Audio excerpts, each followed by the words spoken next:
4 weeks. That's how long it had been since she'd given birth.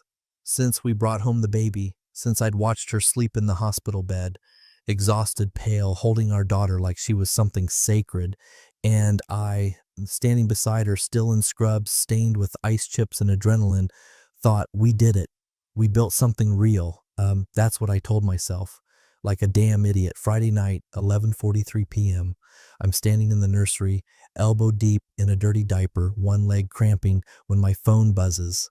I ignore it. Buzzes again. I tap the side of my nose with my wrist to stop the itch, drop the diaper in the trash, and finally glance at the screen. It's a tag notification from her best friend Sasha. Instagram story. Odd, she's supposed to be asleep. She'd said they were doing early spa nights, no phones, just rest. I open it. The video isn't long, maybe 6 seconds. That's all it took. She's at some tiki-looking beach bar, hair up, bikini top barely containing anything, drink in one hand, and in the other, a guy's face. She's full on making out with him like she just won a contest. And there's laughter, hers, Sasha's, someone yelling, "Get it, girl." And then the caption in neon script across the bottom of the screen, "Single for the weekend. Moms need rest." I think I blinked 5 times before the sound even registered. The baby, now changed, squirmed in my arms, eyes wide open. She yawned, tiny, innocent, and I just stood there, gently swaying her, holding her like a father's supposed to, with a stillness that was dangerously close to rage. But I didn't throw the phone, didn't yell, didn't even curse. I kissed the baby's forehead, walked out of the nursery, and opened her airline app on my laptop. Her flight was scheduled for Sunday evening, a return to the life she clearly needed a break from. I canceled it, just clicked cancel flight, confirmed it. Then I closed the browser, not with fury, just with a kind of chilled detachment.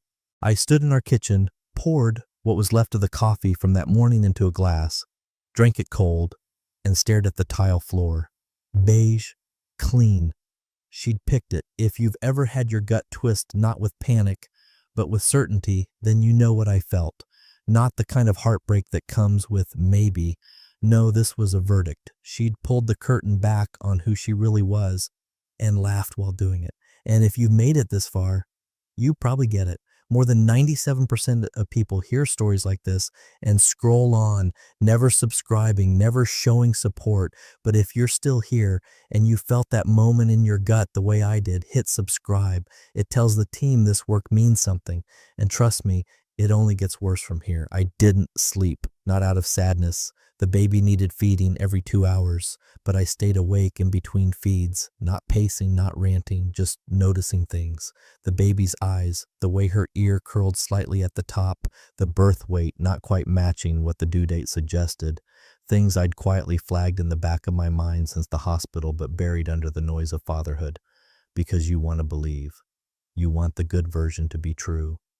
That night I wrote down a list, no emotions. Just facts, timelines, travel, dates, how she'd been off during the second trimester, her sudden interest in girls' nights again, her defense of this trip like it was oxygen. I wrote down every shift I took off, every grocery run, every bath I gave the baby while she took an hour to reset. And then I made another list.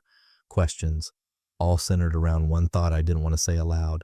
What if this child isn't mine? You can't prepare for that question. It's a live wire in your spine.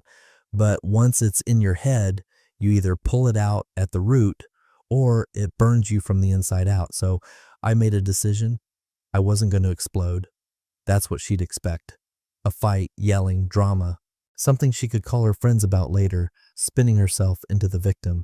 He overreacted. It was just a kiss. Moms deserve fun. No, I was going to be quiet, calm, systematic, because I didn't just want answers. I wanted the truth. And when I got it, I wanted it to be unignorable. Saturday morning starts with spit up in a blowout diaper. I'm scrubbing onesies in the sink while the baby babbles like nothing's wrong in the world. The house smells like formula and damp wipes. I should feel tired or overwhelmed, but I don't. I feel aware, like the lights in my head have come on and I'm seeing things for the first time. Her message comes in around noon. Hope things are okay. I needed this break so bad. She doesn't ask about the baby, not directly, just drops a casual hope, like I'm her neighbor watering plants, like the last 4 weeks didn't happen, like her milk didn't dry up fast, like she hadn't flinched when I handed her the baby some nights, like this whole trip wasn't preloaded with lies. I type, all good. Rest up. Then put my phone face down and stare out the window at the overgrown backyard I haven't had time to mow. The baby falls asleep against my chest in the rocker. I hold her longer than necessary. Her head's so small, warm, but I can't stop looking at the curve of her nose. It's not mine, not hers either. I never wanted to think that before, but now that I've seen her kissing that man, drunk and laughing, I can't not see the puzzle pieces I ignored 2 weeks early. Brown hair, olive-toned skin, not impossible, but not explained. She said it ran in her family. I believed her. Of course I did. You don't check your wife's pregnancy math when you're supposed to be building a nursery together. But I remember now how nervous she was at the OB when they adjusted the due date. I remember her deleting a group chat once when I walked by, saying it was just too much mom talk. I remember her pushing for no visitors at the hospital, saying she wanted it intimate. I thought she meant us. I was wrong. The idea has legs now. It's pacing. I pull out an old notebook from the kitchen drawer and jot down dates. Conception range, first positive test, ultrasound. I look up archived emails, appointment confirmations, receipts for prenatal vitamins, a text to me in March saying she felt off. That text lines up with the night I remember her crying and saying, I don't feel like myself lately. Now I think she did feel like herself, just not the version she let me see. I go down a rabbit hole. Articles, genetic traits, paternity laws. I'm not looking for drama. I'm looking for clarity, for something irrefutable. I find a company, discreet, accurate, fast turnaround, overnight shipping. I order the test without telling anyone. I swab the baby first, mid-nap. She doesn't stir. Then myself. I label the envelope, seal it tight, drop it in the express mailbox on the corner after dark, baby monitor clipped to my belt in case she cries while I'm gone. My neighbor waves from his porch. I wave back like nothing's wrong. At 3 a.m., I watch her story again. She's now in a hotel room, dancing in a towel with Sasha and another woman I don't recognize. Champagne, pop music. Her face flushed. That same man from the bar is there in the background, shirtless. She doesn't tag him, but she zooms in on his abs for one frame, giggling. The caption just says, back to being me? Me? I close the app. This is the woman who let me hold her hand through contractions, who cried in my arms when the baby first latched, who asked me to rub her back during 3 a.m. feedings while she scrolled through strollers on her phone, and now she's off somewhere pretending she's a high school exchange student on spring break. The rage doesn't come all at once. It arrives in a cold drip. Controlled, focused, like a tide pulling back before a wave, because if what I think is true, this isn't about cheating. It's about fraud. And fraud has consequences. Sunday hits like an expiration date. Her return flight's at 6:05 p.m. She doesn't check in, doesn't even open the app until 3 hours, probably still riding the tail end of a mimosa haze, thinking she'll roll through security in a floppy hat and brag about her momcation to the flight attendant like she deserves a medal for surviving a week of spa food and dick. But when she tries to check in, she gets a red warning. Flight canceled by primary account holder. That's when the messages start. At first, it's just a shrug in emoji form. Hey babe, weird airline glitch? Can you rebook me? No response. Hey? Then a missed call. Then two. Then a voice note. I don't open. Okay, this isn't funny. Did you cancel it? I don't even understand what's going on. Can you please just answer? She calls again. I let it ring. Then a video ping. She's trying FaceTime now. I mute it, bounce the baby gently against my shoulder, and sip cold coffee like it's fine wine. Her desperation turns fast. That fake calm tone she uses when she talks to customer service reps kicks in. Okay, I don't know what's going on, but I really need to get home, and this is making things complicated, so if you could just text me back, that would be great. Please. I open the baby's onesie drawer, organize it by size, 3 months. She never did this, said she wasn't good with closets, but she was real good with captions, real good with strangers' mouths on hers, real good with pretend. Around 6:27 p.m., 2 minutes after her original departure time, she tries calling from a different number. A voice I haven't heard before comes through, male, nervous. Hey, this is Justin. I'm here with your wife. She's kind of freaking out, thinks maybe her phone's bugging. I don't know. Can you just maybe call her back? I don't. Instead, I text one thing to her original number. You said you needed a weekend. I thought I'd extend it. She replies within 10 seconds. What the actual F does that mean, Daniel? I let the phone buzz out. She sends a voice message. I don't play it. Then another. Then a wall of texts. I have to get home. The baby needs me. You are being abusive now, Daniel. This is abuse. Answer me right now, or I'm calling your sister. You're insane. I'm the mother. The baby coos in her bassinet. I lift her gently, feed her warm formula. She watches me with wide eyes. We don't speak, but she calms. That's something. Around 8:00 p.m., I finally answer, but not from my number. I use the landline. She picks up instantly. Daniel? Her voice is tight, nasal. That fake cry hiccup women do when they want to sound soft but strong. What the hell is going on?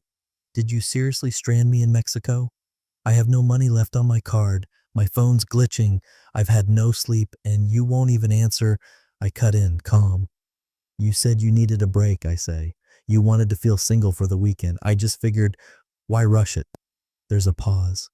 And then, like someone stabbed a balloon, she screeches, full volume, all vowels and chaos. You cannot do this to me. I have rights. I swear to God I will. I hang up. The baby sneezes. I smile a little. She sends 12 more texts before midnight, all ignored. She switches to voice notes again. One of them ends with a choked sob, and what sounds like Sasha whispering in the background. He's unhinged, babe. We need to go to the consulate. Go ahead, because what's starting now isn't a tantrum, it's the unraveling. And unlike her, I'm not posting any of it online. I'm just quietly taking everything back. The test kit arrives Tuesday morning in a plain white envelope, so ordinary it might have held coupons or a political flyer, but I know exactly what's inside. I don't touch it right away. I let it sit on the counter next to the baby bottle sanitizer, as if giving it a moment to feel the gravity of where it landed. By noon, I've sterilized my hands twice and laid out the instructions like a surgeon prepping for a procedure. The baby is in her bouncer, chewing on a rubber giraffe, completely oblivious to the cliff we're standing on. I swab her cheek gently. She squints, but doesn't cry. I kiss her forehead after, the same forehead I've kissed 1,000 times since she came home. She's warm, trusting, mine, in every way that counts, but the one this envelope intends to confirm. Then I swab myself.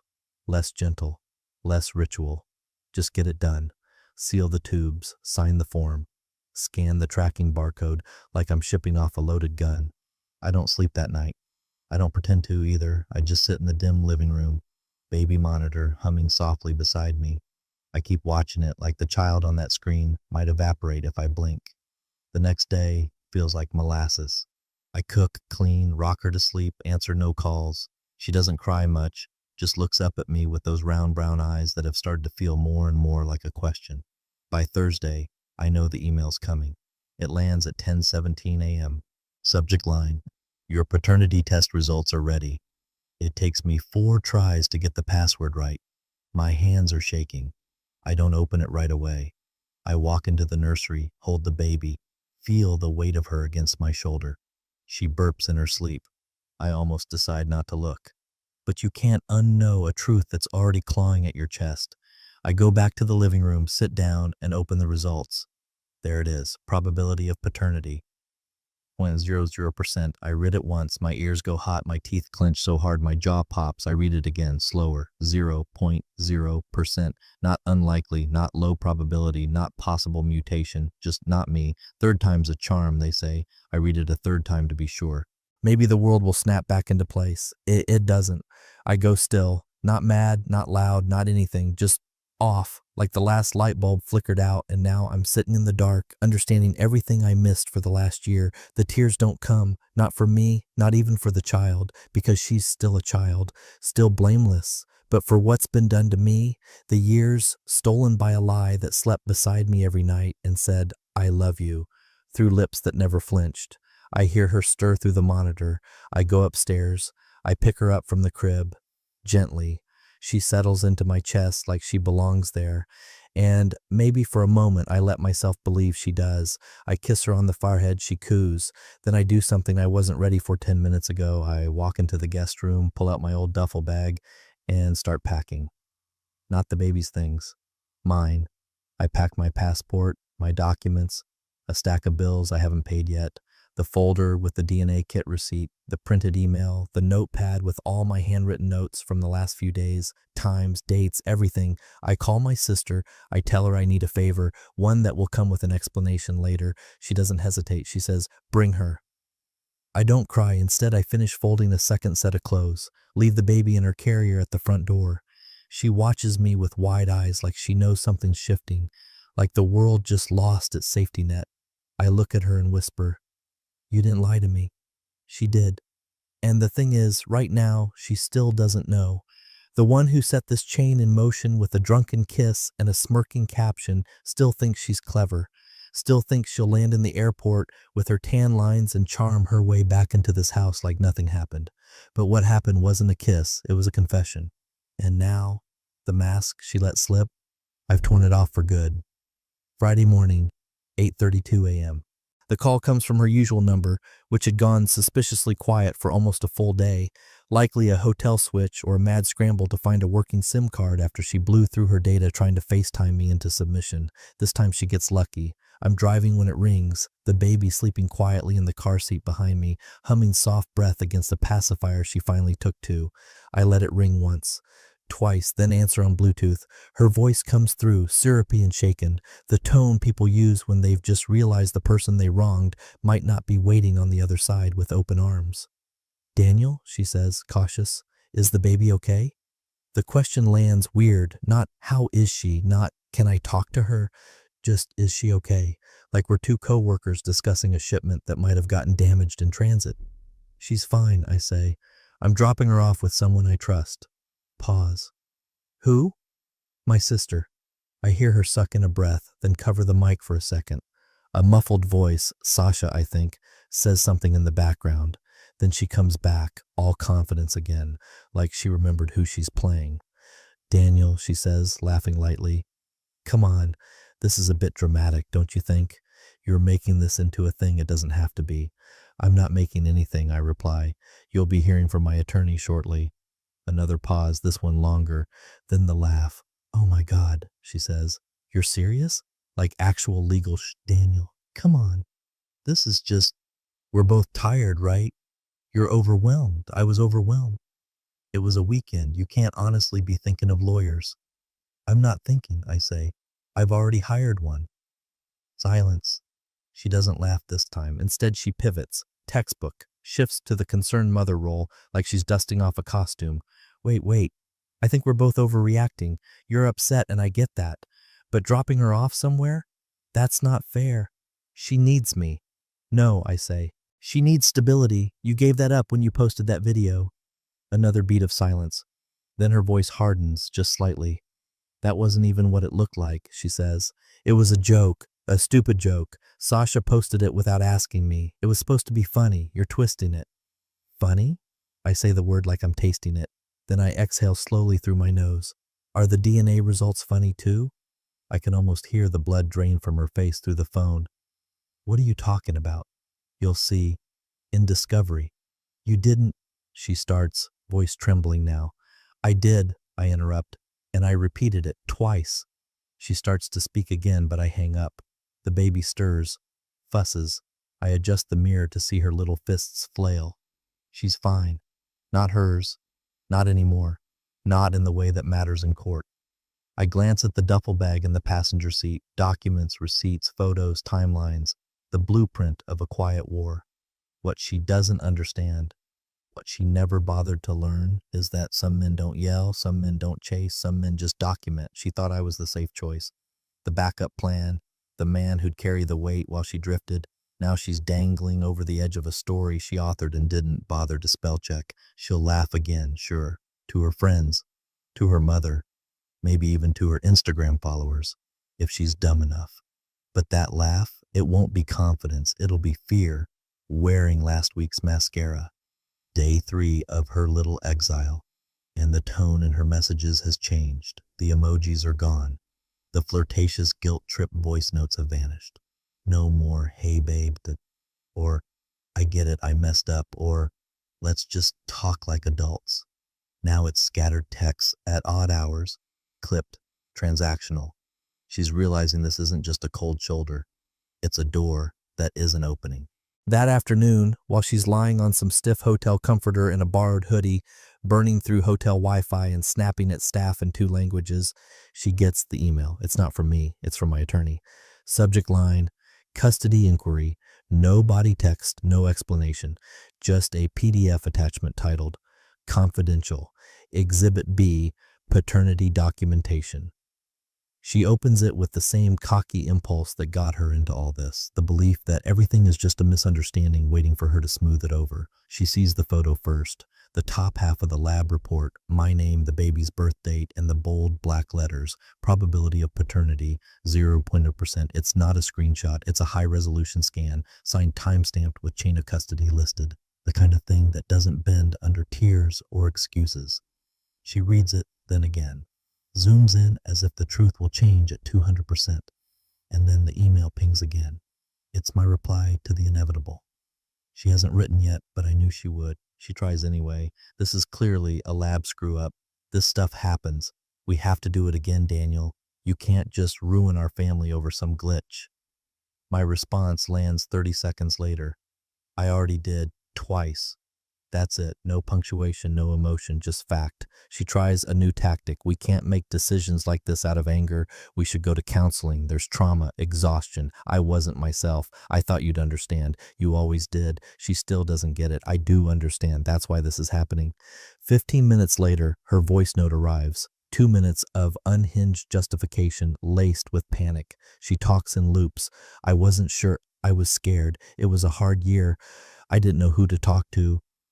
But underneath all of it, I can hear it. She's scrambling for a version of reality that makes her look slightly less monstrous. Not innocent, just not irredeemable. But the lab doesn't care how scared she was. It doesn't weigh trauma. It doesn't grade infidelity on a curve. It prints numbers. And mine was 0. Still, she keeps going. It was a mistake. One night, I didn't even know I was pregnant when it happened. It's not like I meant to lie. I don't reply. She sends another message with her own screenshot. Some poorly cropped blog article about false negatives in paternity tests. Claims lab fraud is surprisingly common. Tries to loop in a half-baked theory about vitamin deficiencies skewing DNA readings. I imagine her scrolling through forums at 2 a.m. looking for hope in comment sections written by other liars, women who also got caught and now hide behind anomalies. But the difference is I didn't stop at one test. I sent 2. Different labs, chain of custody controlled. One was observed by a notary because I knew she'd do this, rewrite, reframe, turn herself into the confused, devastated victim of male logic and cold science, so I didn't give her room for doubt. The PDF is her new mirror, and she hates what it shows. I hear from my sister that she's now calling relatives, trying to get someone to vouch for her character, telling them I've snapped since the birth, that I'm lashing out, that this is postpartum related, even though I'm the one who did the feedings and night shifts while she flew off to find herself in someone else's bed. She thinks the storm is passing, but she hasn't realized yet. The damage isn't coming. It's already written, documented, logged, and it has a docket number. She books the flight herself this time. No shared accounts, no upgrades, no aisle seat she can guilt me into paying extra for. Just her card, maxed halfway through checkout, declined once, then finally processed after she removes the travel insurance. She's visibly shaking at the check-in desk, snapping at a teenage agent who asks if she packed her bag herself. It's not the airport that rattles her. It's the silence, the weight of not knowing what she's flying back to. She sends me one last message before takeoff. Landing at 3:20, please be there. For her, please. She boards to no reply. The flight is 5 hours of silence and self-pity. She scrolls through old baby photos, screenshots my messages from earlier months, tries to reframe the narrative in her head. Maybe I overreacted. Maybe I'm just scared. Maybe she can still fix this if she looks sad enough. She doesn't sleep. The plane lands at exactly 3:17 p.m. She walks out into the arrival hall, adjusting her hair, scanning faces. Her suitcase wobbles behind her, one wheel jammed. She's wearing the same hoodie from the hotel, one of mine. She borrowed 3 years ago and refused to return. No one's waiting, no car seat, no Daniel, no baby. She stands there for 20 minutes. Calls twice, voicemail both times. Another 30 minutes pass before she orders an Uber, hands trembling as she types in the address she once called home. The app shows an 18-minute wait, surge pricing. She hesitates before confirming, clearly not used to paying for her own transportation. Her nails are chipped, her phone at 11%. The Uber pulls up. She tries to sit in the front, starts crying to the driver about how men don't understand postpartum and how she's been through hell, but he just nods politely and turns up the AC. When they arrive, she jumps out before the car even fully stops. And that's when it hits her. No porch light, no stroller on the step, no warm glow from the kitchen window, just silence. She jogs up to the door and pulls out her keys. Tries the lock. Nothing. She tries again. Then the deadbolt. Still nothing. She rattles the knob with growing panic, knocking like someone locked out of their own memory. And then she sees it.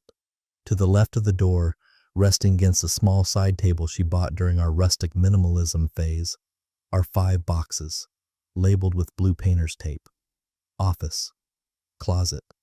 Bathroom, hers. Miski. And a final box marked memories in my handwriting. But what breaks her isn't the boxes, it's the envelope. Taped squarely at eye level on the front door. Plain white, no name on the front. Just a single line, in black Sharpie. Since you wanted rest, I gave you peace. She stands there, wind in her hair, still holding her carry-on like it anchors her to a version of herself that no longer exists. She opens the envelope.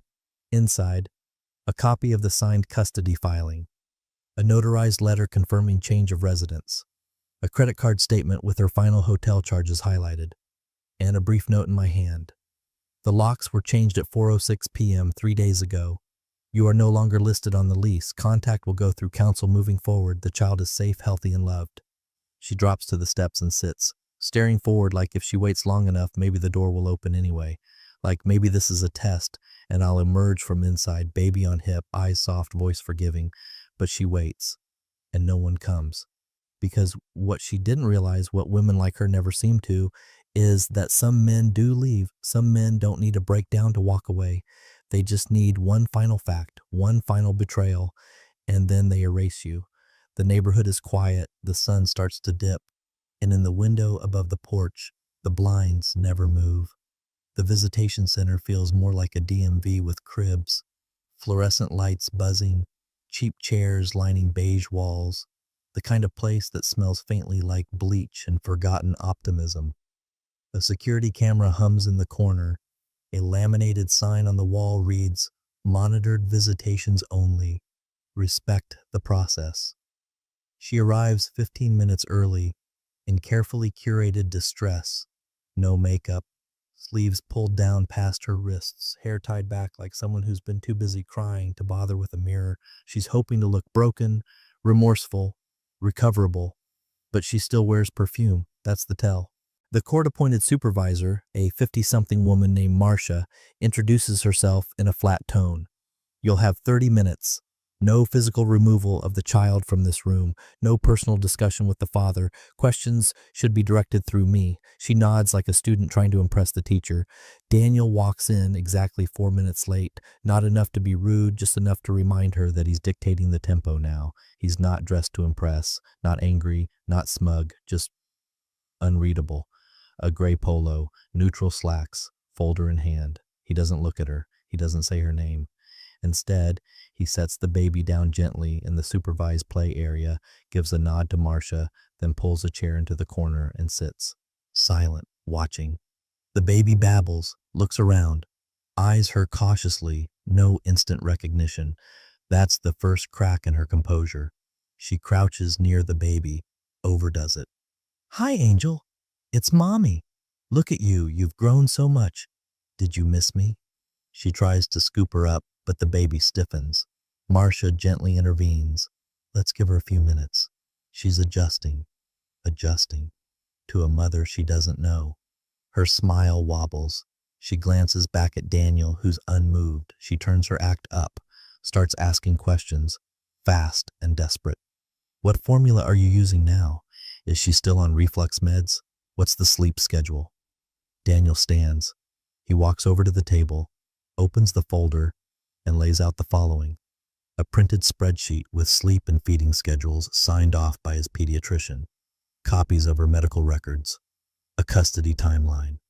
A printed email from her former OB noting she'd missed the 6-week postpartum follow-up. A notarized statement of intent to pursue full parental disestablishment. He doesn't speak until she picks up the last page. You lied, he says calmly, about our marriage, about the child, about the trip. You forfeited truth. I'm claiming what's left. His voice doesn't rise. He doesn't flinch. She blinks, says nothing. There's nothing to say, because she knows this isn't anger anymore. It's something worse. It's removal. She reaches for the baby again, but her hands tremble. The child leans back toward Marcia. No tears, just disinterest. The clock ticks loud in the silence. I was exhausted, she whispers finally, not looking at him. I wasn't thinking straight. I didn't know how to ask for help. I thought we'd be okay. Daniel doesn't respond. He's already packing the folder, zips it shut, checks the time. Your 29 minutes are up, Marcia says softly. She protests. There's 1 minute left, but the baby is already in Daniel's arms. He nods once to Marcia, once to the room, and walks out. She doesn't follow. She just sits there, staring at the floor tiles, realizing he didn't come to fight. He came to finalize. She shows up without warning, one of her old tricks. Daniel's sister, ever the composed one, doesn't slam the door in her face. She just folds laundry calmly while the baby naps upstairs and says, he's out back. If you want to embarrass yourself, that's your call. The screen door creaks open and there he is, sitting in a weathered Adirondack chair under the maple tree. Baby monitor clipped to his waistband, coffee in hand. Calm, like a man who already buried the storm and is now weeding the garden where it once lived. She steps outside like she belongs there. He doesn't look up. I just need 5 minutes, she blurts. Please. Silence. Then a nod, tight, almost reluctant. He gestures to the edge of the porch, not the seat next to him. She takes the hint. She launches fast like a dam cracking. I know I've been awful. I know I've hurt you. But I've been reading about postpartum trauma, disassociation, maternal fatigue, hormone spirals. It's not an excuse, but it's real. It messes with your sense of self. I wasn't me. I swear I wasn't. Still, he says nothing, just sips the coffee and watches a squirrel dart across the fence line. She tries again.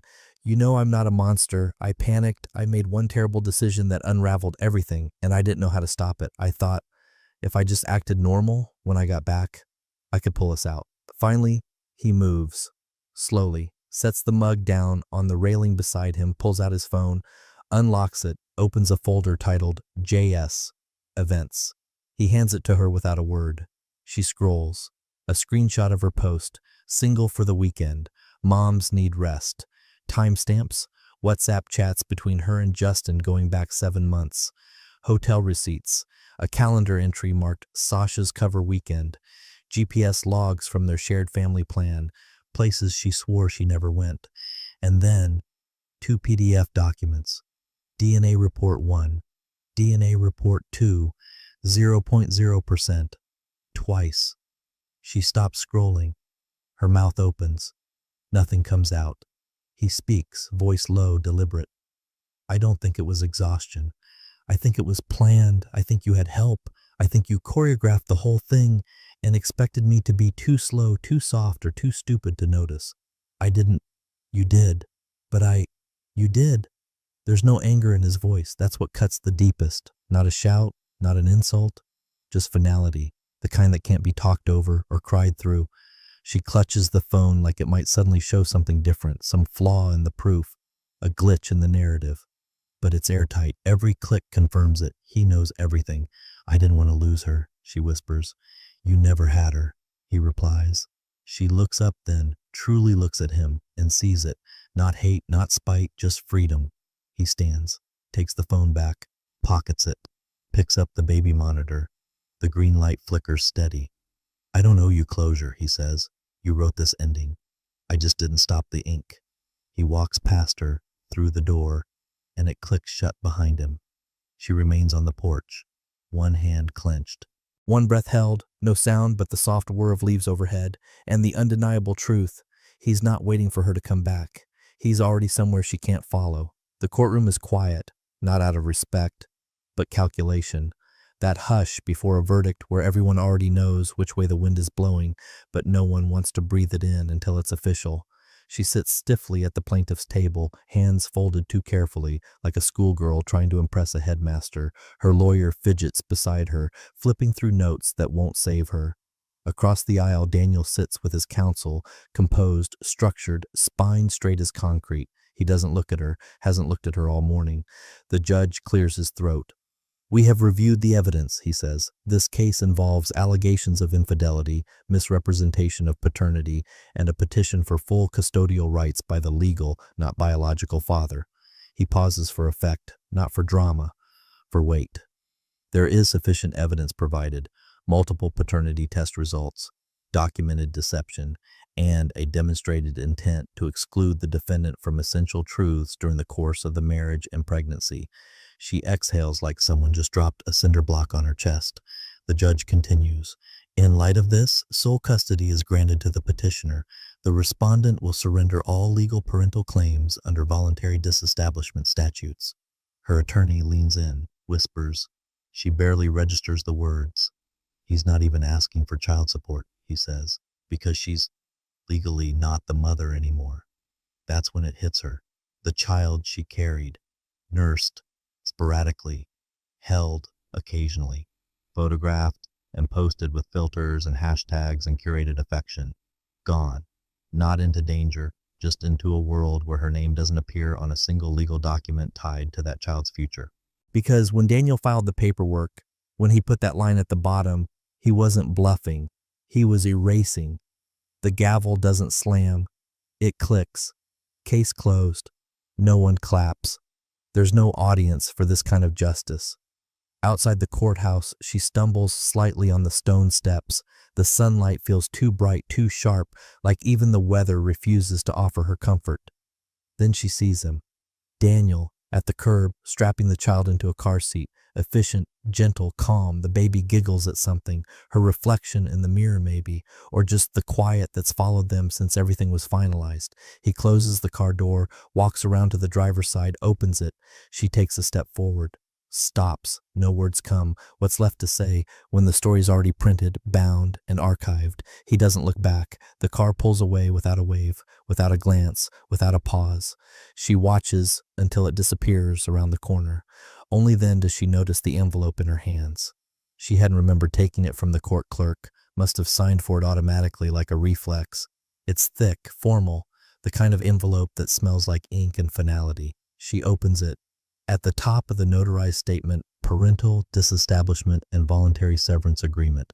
Below that, a list of signatures, legal references, jurisdictional clauses, and at the bottom, centered and unmissable, written in crisp black serif font, you took a weekend, I took forever. She stands there on the sidewalk, crushed under the weight of a single sentence that doesn't yell, doesn't gloat, just ends, and she finally understands this wasn't revenge, it was removal, not loud, not messy, but permanent and complete.